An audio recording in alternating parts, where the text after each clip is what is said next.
ఎర్రగడ్డ వెంకటేశ్వర స్వామి జాతరకు ఇచ్చేస్తున్న భక్తులందరికీ స్వాగతం సుస్వాగతం.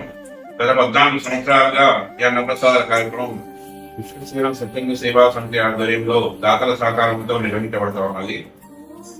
ప్రతి ఒక్క భక్తుడు మా నారాయణ స్వరూపుడే అని మా గోవిందుడే అని భావించి ఈ అన్నప్రసాద కార్యక్రమాన్ని దిగాలంటడం జరిగింది. అందరూ తృప్తిగా అంటే ఈ జాతరకు వచ్చిన ప్రతి ఒక్క భక్తులు వచ్చి ఆకలితో పోకుండా అన్నప్రసాదం స్వీకరించి పూర్తిగా వెళ్ళాలనే ఉద్దేశంతో ఈ విశ్వసేన సత్యంగ సేవా సమితి వారి ఆధ్వర్యంలో ఈ అన్నప్రసాద కార్యక్రమం నిర్వహించబడతా ఉన్నది. ఈ కళ్యాణ మండపాన్ని దాతల సహకారంతో నిర్మించడం జరిగింది. గత 14 సంవత్సరాలుగా నిర్మాణంగా నిర్మించడం జరుగుతూ ఉన్నది. ప్రతి ఒక్క పేదవాడు 5,000 రూపాయలకే ఇంట్లో కళ్యాణం చేసుకోగలిగే విధంగా దీన్ని అన్ని సామాన్లు అన్ని ఉచితంగా ఇవ్వడం జరుగుతూ ఉన్నది. శ్రీ శ్రీ ఎర్రగడ్డ వెంకటేశ్వర స్వామి జాతరకు చేస్తున్న భక్తులకు స్వాగతం సుస్వాగతం. నా పేరు సంతోష్. నేను విచక్షణ సేవా సమితి ప్రధాన కార్యదర్శిని. ఈ విచక్షణ సేవా సమితి గత 15 సంవత్సరాల నుండి ఈ జాతరలో మహాన్నదాన కార్యక్రమాన్ని నిర్వహించడం జరుగుతుంది. దీనికి దాతలుగా సహకరించినటువంటి భక్తులకు మా యొక్క కమిటీ తరఫున ధన్యవాదాలు తెలియజేస్తున్నాం. శ్రీ ఎర్రగడ్డ వెంకటేశ్వర స్వామికి కళ్యాణ మండపం దాతల సహకారంతో మా విచక్షణ సేవా సమితి కమిటీ సభ్యులను కూడా కొంత విరాళాలు ఏర్పరిచి కొంతమంది దాతలతో నిర్మించడం జరిగింది. గత 15 సంవత్సరాల నుంచి ఇంకా దిగ్విజయంగా ఈ అన్నదాన కార్యక్రమాన్ని చేపడుతున్నాం.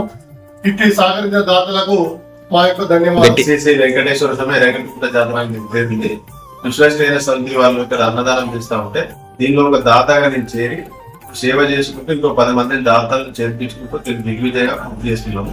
ఇంతకుముందు బస్ సిస్టమ్ పెడితే సరైన భక్తులకు జరిగే సరిపోతుందని చెప్పి వాళ్ళని కూర్చోబెట్టి వాళ్ళని మంచిగా సేవ చేసుకుంటూ తిరుపతి దేవస్థానంలో ఎలా జరుగుతుందో మేము అలా చేసి భక్తులకు మంచి అన్నం పెట్టాలని అన్నదానం అంటలేము అన్న ప్రసాదం ఇస్తున్నాం. దాతలు కూడా మంచిగా వస్తున్నారు. వాళ్ళకి అన్ని సంఘ సౌకర్యాన్ని వచ్చి వాళ్ళ మొక్కు పుంచుకొని మాకు చందాపం ఇస్తున్నారు. ధన్యవాదాలు. మీరు ఎక్కడి నుంచి వచ్చి సేవ చేస్తున్నారు? మేము కాసుపేట ప్రాంతం నుంచి వచ్చినాము. మా ఇష్టపూర్వక దేవి సేవ చేయాలని మాకు ఎంతో కోరిక ఉన్నది. ఎందరో చూస్తున్నాం. దేవుడు ఈ విధంగా మాకు ఇచ్చిండు సేవకు. మేము చిలుకూరుగుట్లో సేవ చేశాము. దేవుని కళ్యాణం చూసినాము. చాలా మందికి సేవ చేసినాము. తర్వాత కొమ్మాల జాతరకు వెళ్ళాము, అక్కడ చేశాము. ఈ రోజు ఇవాళ చిలుకూరుగుట్ట ఎర్రగడ్డ జాతరకు వచ్చి అందరికి అన్నదానం సేవ చేస్తున్నాము. మా ఇష్టపూర్వకంగానే అందరికి సేవ చేయాలని వస్తున్నాం. మీరు ఎన్ని సంవత్సరాలు ఈ సేవ చేయబట్టి? మేము వచ్చి ఇప్పుడే 3 days నుంచి నాకు ఇష్టం వచ్చినాము.